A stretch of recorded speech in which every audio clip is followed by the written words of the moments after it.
I just think like the most important thing is like your will to win. Like whether you can impact the game or either side of the floor, just making plays to win the game. Being vocal, trying to make plays in the defensive end, just trying to like make the best basketball plays as possible. I think that's the main thing you can show in these type of settings. Where do you get the opportunity to show that? Because obviously it's not a game setting necessarily. Sure. But I mean, like, how do you kind of get that across in stuff like this? That's different. For sure. I mean, the game of basketball is played in many different ways. I think there's a lot of different actions on the court. Even though it's 5-on-5, like it can be a 3-on-3 type of situation in the mix of the game and the play. So just in those scenarios, they get replicated because there's only 6 of us. So just navigating through it, talking through it, being adaptable to different situations. Like it's like I said, there's a lot of different opportunities to showcase that, even though it's not quite on 5-on-5. You've been through several workouts, or are you kind of just getting started today? Kind of getting started. This is my second one. I had Chicago before, but it's a neat experience. Like coming from a mid-major school, there's not a lot of my school in particular. Only one other person that I know of that's kind of been through this process, 2 maybe. So to kind of go into it without any like pre-description or anybody kind of letting you know what's going on, it's super fun. Like you just take it all in, soak it in, enjoy the experience, go out there, compete. Like it's still a game of basketball at the end of the day. So have fun with it.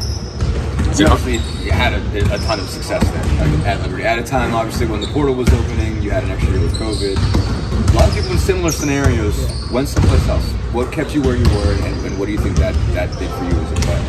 Liberty basketball program is like just a great place. Like we call it whole person development. Like you're not just being like influenced and added to in a basketball program. Like life-wise, my coaches, like they pour into you constantly. Like I just had an assistant coach send me a podcast to listen to the other day. Like just those type of things that happen on the regular, very consistent, unconditional love, place that you can be transparent, authentic with somebody. So like if you can't be authentic with people, then how are you showing yourself? How can you improve yourself? That place is like a gold mine for me. How do you think you grew just for the fact that you obviously, with defense, people are targeting you all the time. You're averaging 20 a game, and they're going to come after you and try to do everything you can defensively. How do you think that helped you grow just being in that setting, being the go-to guy for that long period? Like it helps you find solutions. Like whether it be you in particular, like I think transitioning to the next level, like obviously roles change. You're playing with a bunch of great players, so finding ways to also like help other people on the floor and help make the game easier for them. Like because I was kind of in that position. The beauty of being at Liberty, like we worked together on the court so well. It was so great just to kind of like collaborate with the players and coaches. Like Coach McGhee called plays, but he really didn't call plays. It was like the trusted file on the floor, and we would just talk of what we see based on the scout, the game plan, how it was turning, and we were just able to make adjustments on the fly. So. And as a point, how much faith did you get individually? How much did you kind of really give you, I guess, the keys? I wouldn't say keys are given. Like I said, we all play in freedom. Like everybody has the freedom to play within themselves or like express what they see on the floor. So I wouldn't say I necessarily had the keys, but that's what made our team so hard to guard because like things could change on the fly, unscoutable, a lot of solutions. Coaches gave us a bunch of concepts to kind of counter some things, so it was kind of fun. What questions are you trying to get answered as you go through this process, and they have questions for you? I have no question at all. Like I said, I'm just enjoying the experience, like taking it all for what it is. I mean, it's an incredible facility. Like, it's just, I come from a small town, didn't travel much as I was young, so to be able to now kind of go different places and see different states, different cities, it's just been a blessing. Did you have a favorite team, favorite players growing up that maybe you tried to pick things from?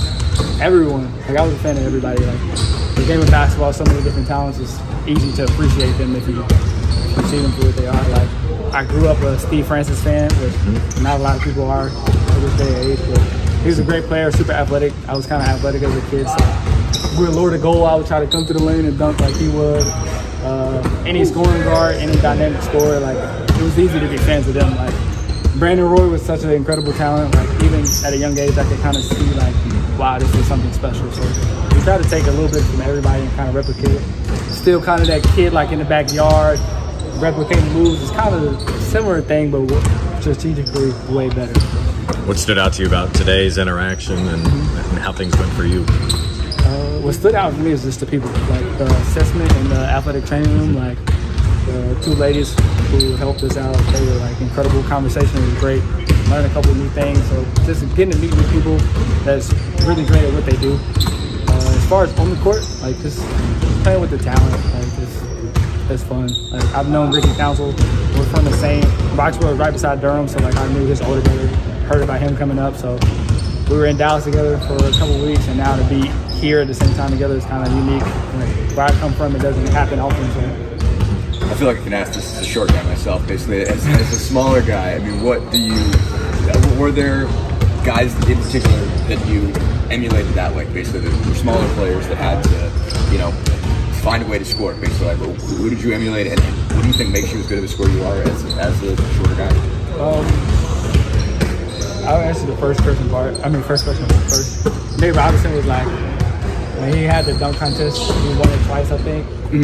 Like I said, I was outside. I actually took one of his dunks in a high school dunk contest where Spud Webb bounced it, and he jumped over and dunked it. I took that.